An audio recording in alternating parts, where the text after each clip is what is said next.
Alright guys, so we're in the Library of Studies and Heritage of Toulouse, and I just want to quickly show you guys the surroundings. First of all, look at the extremely beautiful ceiling and the incredibly open air space with many windows. This is one of the most well-lighted libraries I've ever seen, and you can see it's just with many different study spaces, so it's very beautiful. And I don't think I'll be staying here, but I might be coming here later today to work on my computer since I'm here until 10 p.m. and it's open until 7. So once more, it's quite an incredible library, and I just wanted to show you guys. So there you guys have it, and I just want to show you guys the outside of the library as well. And now I can talk at regular volume. You can see there it has bibliothèque. It's some type of Latin writing because that's not how it's written in French. But yeah, just notice how quiet it is and calm. It's incredible. So yeah, I really enjoyed that library, and I really just enjoy going to libraries in general. I feel like with big cities, they usually have a incredibly supportive community that wants to invest in things like that. Even though that building looks quite old, usually have a big library that's very good and obviously free. So that's the most important thing. It's open to anybody who wants to go there to study, to read, to learn. And that's what's the most important. All right, guys, this is pretty incredible, but we're in the Carmelite Chapel in Toulouse, and it's almost completely empty. There's only one other person here. And if you look, I'm gonna try to give you guys a good viewpoint, but it's incredibly amazing. It's modeled after the Sistine Chapel, which I believe is a very famous chapel in Italy, if I'm not mistaken. This one here is 30 meters in length by 11 meters in height, and I'm not sure what the width is, but that's not right. And the first stone was laid in 1622, and now literally I'm the only one standing here. Everybody else is gone, and you can see all of the frescoes along the ceiling, and apparently it was modeled after a poem. So all of the kind of imagery put together describes a poem, which is interesting as well. Furthermore, there's just this is the exit. There's just a balcony. I thought I didn't know where I was going, but this is so incredible. I'm also still right beside the library. So actually one part of this building was built where the library stands today. So we're literally just right beside it. But check out the incredible chapel with all of the paintings also to the sides. And I'm just gonna have a look at the paintings for myself. And yeah, it's really strange that such a beautiful piece of work is empty currently during the middle of the afternoon. All right, guys, so behind me, what you have is pretty much an insignificant building, but it actually has quite some history. It's called the Morand Tower, and basically it was built in the 7th century out of brick. And that was quite special because during this time in the 7th century, wood was the most common construction material, and having brick was a thing that showed the richness of a family. And so basically it's 25 meters tall. It's now actually a part of a school campus, so it's some audiovisual school. But yeah, this basically was kind of the advent of brick in Toulouse, which would become much more popular as it gained its notoriety as the pink city with the pink bricks. All right, guys, so I'm actually heading to the Japanese garden in order to eat my tabbouleh, my couscous. And I wanted to highlight, though, that I think I found the biggest boulevard in Toulouse. So this is called La Crosse, I think. Let's see. Yeah, Boulevard. Oh, hold on. You guys can see it there. The white thing there, right here. Boulevard Las Crosses.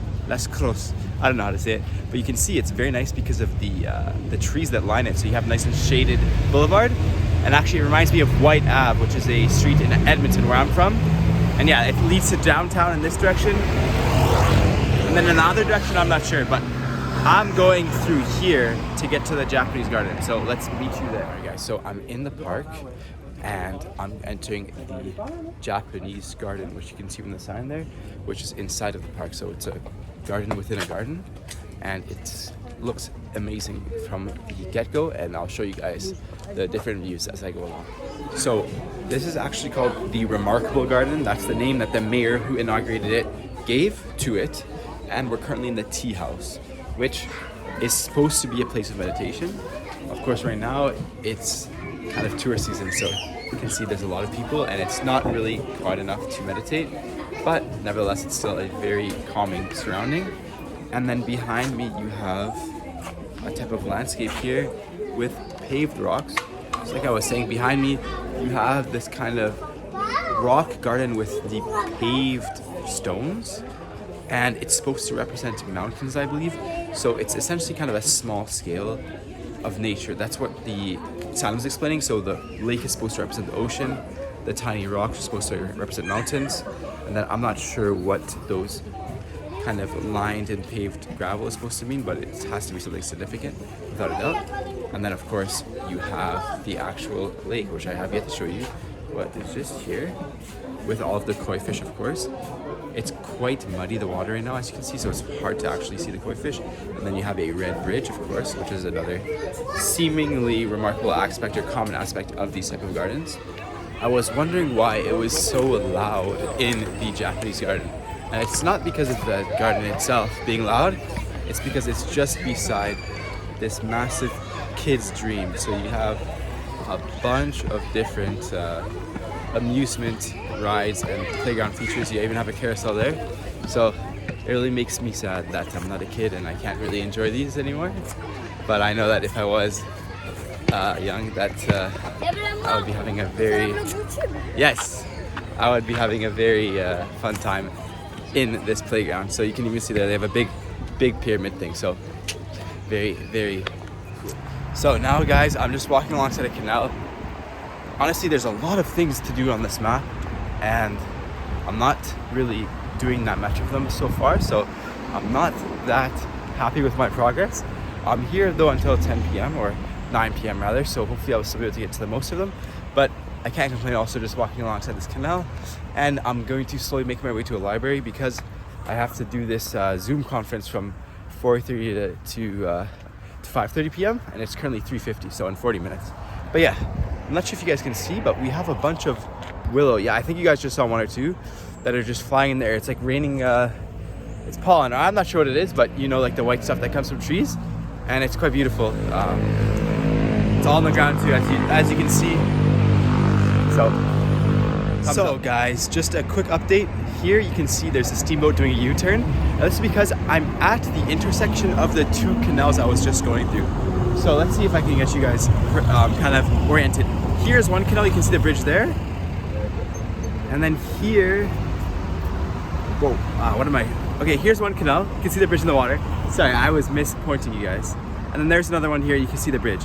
And then this is kind of the cutoff point where the boats turn around to enter one canal from the other side. So I'm now gonna make my way back by this other canal. I'll give you guys a better view like this. And I'm gonna make my way to a library. It's a university library though, so I'm hoping that I can still get in.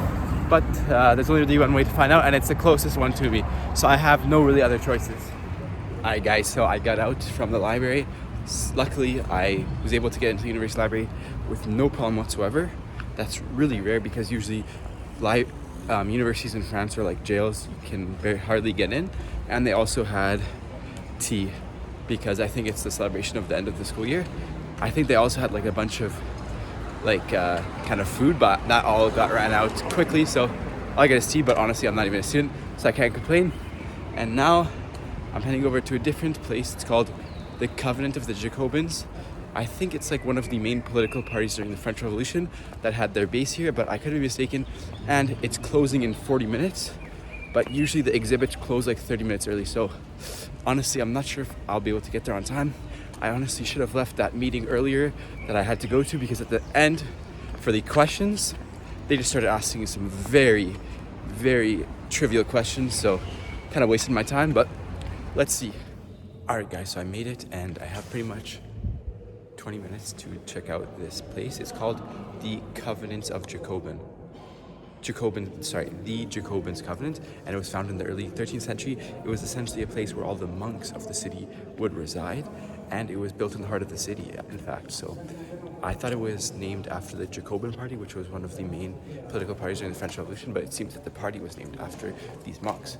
And I'm walking through the building. I won't really be able to do much, but I'll kind of just try to show you guys what we have. So this is the central courtyard, and then all around you have these kind of recesses where you I don't know, would have had some prayer space, I suppose. But I'm gonna keep on going on and show you anything that is interesting. So here from the center of the courtyard, it's quite a calming atmosphere, and then you can see we have the big church, which I'll show you guys soon because it's actually gonna close, so I need to get in there. And yeah, it's kind of the center of the place where I assume the monks might have gathered. So here we are in the main church of the Covenant of Jacobins. So all of these windows, I just was stalking a tour group. All of these are actually installed later in the 20th century because the original windows were broken. So I'm not sure what they'd have looked like at the time, but it's still quite impressive today. And you also have these kind of neon lights that are hanging from the ceiling. I'm not sure what those represent, but it's quite a incredibly large space.